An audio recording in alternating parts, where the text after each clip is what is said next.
The purpose of our presentation is to explain the relationship between the case study's three firms, Meyer Incorporated, Saban Company, and Floribama.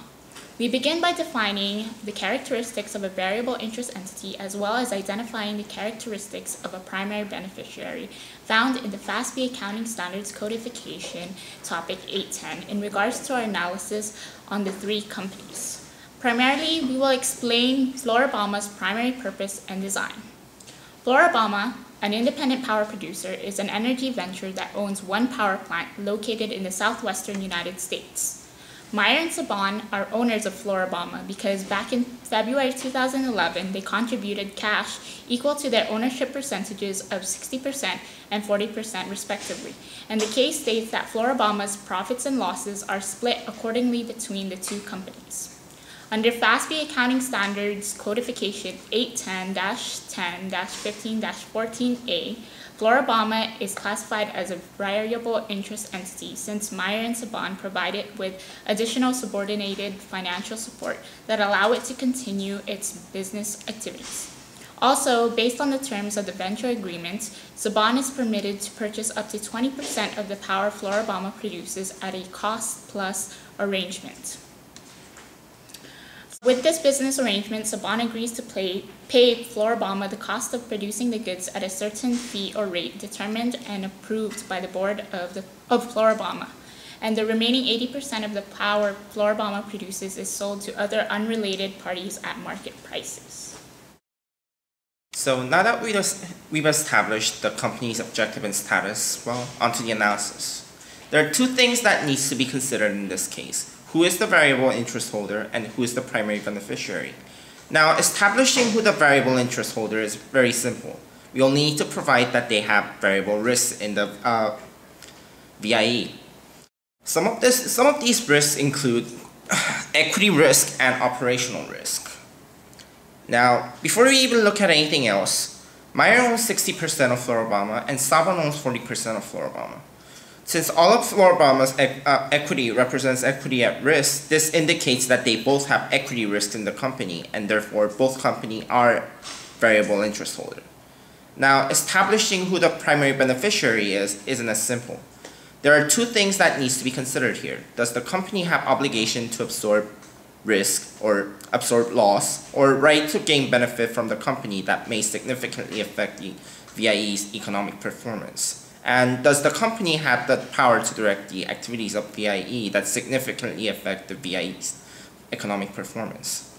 By the nature of the second question, only one company, if any, can be the primary beneficiary since only one company will have the power to direct. Now, according to the case, profit and loss of Floribama are split accordingly to ownership percentage. Since Meyer owns 60% of Floribama and Saban owns 40% of Floribama, both companies have the right and obligation to the same amount of percentage of Floribama's profit and losses, and therefore they both fulfill the first requirement. As for the second requirement, according to the case, all strategic decisions regarding the operations of Floribama, such as establishing operating and capital budgets or determining the pricing of the power produced by Floribama, must be presented to the board of Floribama and are determined by a simple majority vote. There are 10 members in the board of Floribama, and 6 of them are from Meyer in proportion to its ownership percentage, which means Meyer has the power to deny or approve any decision presented to the board. So we determine that they alone have the power to direct. Okay, now we move on to the example. And for our example, we decided to choose Sony Corporation and its subsidiaries.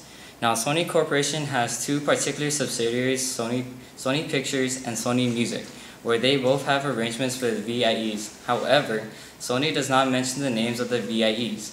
These arrangements mainly deal with the leasing of certain property, the financing of film production, the US-based music publishing business, and several joint ventures in the recorded music business. Since both subsidiaries deal with VIEs, we'll mainly focus on Sony Pictures. Sony Pictures leases its headquarters facility from a VIE whose name is not mentioned in Sony's annual report, in which recently it extended its licensing agreement until December 2015. After the term, Sony can choose to extend the lease, purchase the facility, or sell the facility to another third party. If Sony decides to To sell the facility, then it must sell it to a third party where the price should not reach no less than $255 million. If it does, then Sony will either pay the difference or pay an additional $214 million on top of the purchase price from the third party. From this sales transaction, Sony will absorb any of the expected losses, creating it as the primary beneficiary. If Sony wants to buy the property, it can purchase the property for $255 million. Or since Sony Pictures is the primary beneficiary of the VIE, it can consolidate the financial statements, and in turn, Sony Corporation can consolidate Sony Pictures since Sony Corporation is a parent company. Given the characteristics of variable interest holders and primary beneficiaries, we conclude that Meyer qualifies as Floribama's primary beneficiary. Therefore, Meyer must consolidate Floribama's assets, liabilities, revenues, expenses, and non-controlling interests on its financial statements. During initial measurement, fair values are used for consolidation process of Floribama's assets, liabilities, and non-controlling interest valuations, which equals the sum of the consideration transferred by the primary beneficiary plus the fair value of the non-controlling interest. During subsequent measurements, all intra-entity transactions between Meyer and Floribama are eliminated in the consolidation process. There are several advantages of setting up a variable interest entity. First is low-cost financing because a variable interest entity is often eligible for lower interest rates as well as isolated financial risk. A second advantage would be the VIE having a legal status that protects and secures its obligations even if its primary beneficiary goes bankrupt.